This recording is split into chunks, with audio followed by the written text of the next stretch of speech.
So based on the data that we've looked at, it seems to be associated with lower scores in their cognitive tests, more mental health problems for the children, and more physical health problems such as asthma and obesity. Almost any outcome that we look at, the children are doing worse than children born to married parents. Now, a big part of that is because the children born to married parents are born to highly educated parents who have a good income, good jobs, and there's a lot of economic stability in those parents. But even if you take account of all of that and you compare children with similar parents' background, you do find that there are these negative consequences.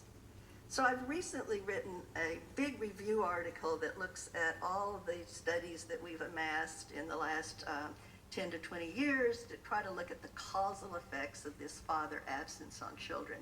And again, there's the Democrats and Republicans, or the liberals and the conservatives, sort of disagree about whether this is all about income or whether it's also about something about the family structure. So I was trying to just look at studies that try to deal with this specific issue of, is there causality here?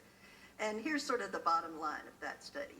In terms of cognitive ability, the effects actually of father absence are pretty small, and they're not consistent across studies.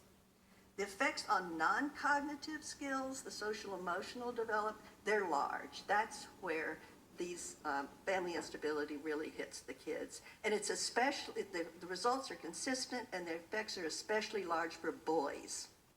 So we're worried about boys, low income, so this is part of the picture. The mental health outcomes in adulthood are also large and consistent. Physical health effects are small.